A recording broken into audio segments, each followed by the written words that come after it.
Olá. As novas diretrizes brasileiras dispõem, entre várias recomendações, qual a população que deve ser submetida ao rastreamento do câncer do colo do útero. Esse slide resume a resposta à questão proposta.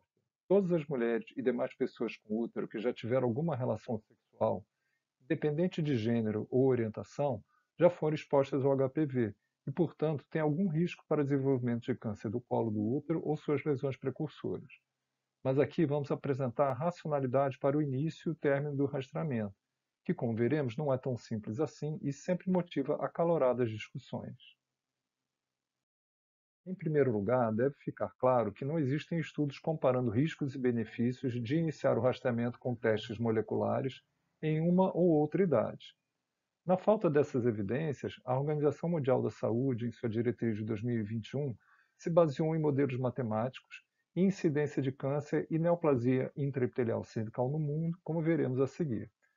Também consideraram evidências de que o início precoce do rastreamento expõe muitas jovens a riscos desnecessários, como biópsias e tratamentos de lesões que têm maior probabilidade de regressão. Podemos observar que existe uma convergência de outras diretrizes internacionais em torno dos 25 anos. Esse é o gráfico considerado pela OMS e que representa a incidência do câncer de colo do útero por categoria de Índice de Desenvolvimento Humano dos países analisados. Podemos observar que o câncer começa a ser diagnosticado por volta dos 20 anos, em que países com alto IDH, geralmente com programas de rastreamento mais eficazes, têm menor incidência com seu pico em torno dos 40 anos. À medida em que analisamos os países com menor IDH, observa-se, além da maior incidência, que o seu pico acontece mais tardiamente, reflexo do rastreamento menos eficaz ou inexistente. A falta de diagnóstico e tratamento de lesões precursoras explica o maior número e mais diagnósticos de câncer mais tardios. Em contraste, podemos observar que a prevalência da infecção pelo HPV tende a diminuir com a idade, marcadamente a partir dos 25 anos em todo o mundo. Sobrepondo esses dois gráficos, fica claro que a incidência de câncer começa a crescer em idades em que começa a cair a prevalência das infecções pelo HPV. Essas evidências são coerentes com a história natural conhecida, na qual a maioria das infecções pelo HPV vai apresentar clareamento e apenas as persistentes podem causar lesões precursoras, e a perda desse momento para diagnóstico e tratamento acarretará na progressão para o câncer. Ainda devemos considerar que, em jovens, a tendência é a maior regressão das lesões precursoras, notadamente NIC2. O diagnóstico dessas lesões em jovens podem levar a sobretratamento com seus riscos associados desnecessários, principalmente obstétricos.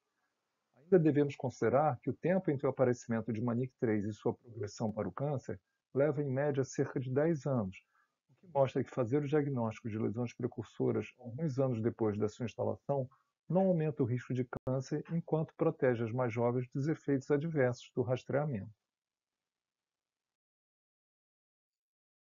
Para a definição da idade de início do rastreamento com testes moleculares no Brasil, foi feita uma modelagem que mostrou que iniciar o rastreamento aos 25 anos, ao invés de aos 30 anos, resultaria em 14 partos prematuros adicionais, mas reduziria 14 mortes por câncer. Como foi considerado que morte por câncer é um desfecho mais importante do que parto prematuro, foi definido que a estratégia de rastreamento com teste HPV a partir dos 25 anos seria a mais adequada.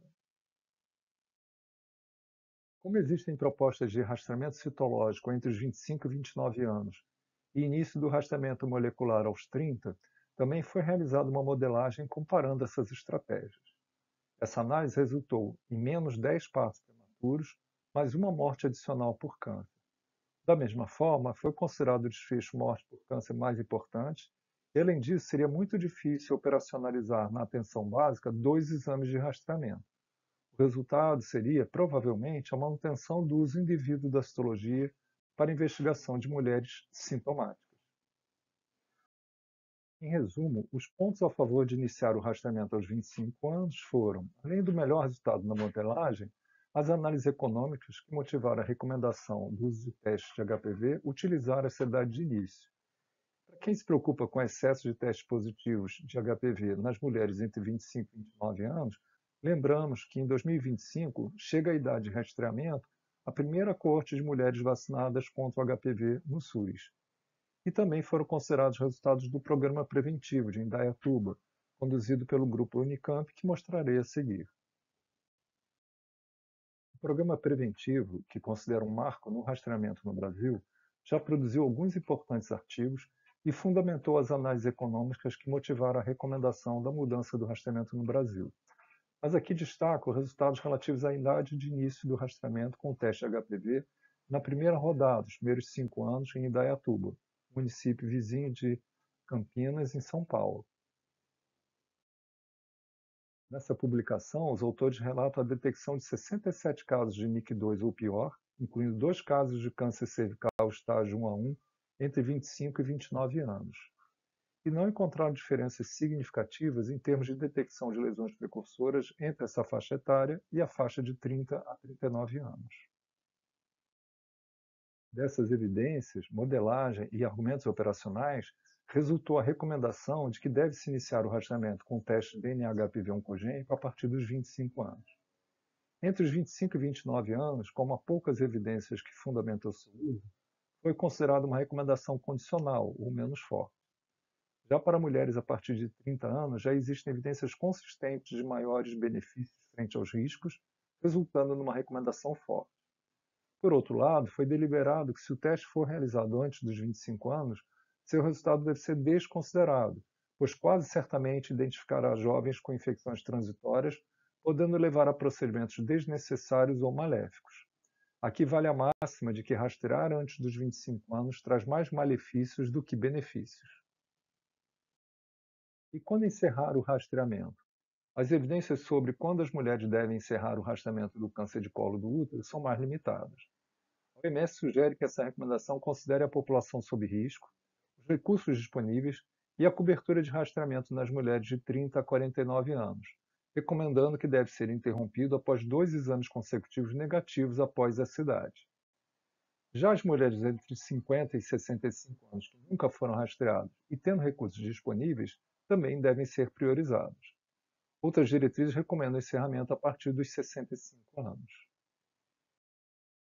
Para a decisão de quando encerrar o rastreamento no Brasil, o grupo elaborador considerou a distribuição dos diagnósticos de câncer do colo do útero por faixa etária nas diferentes regiões do Brasil.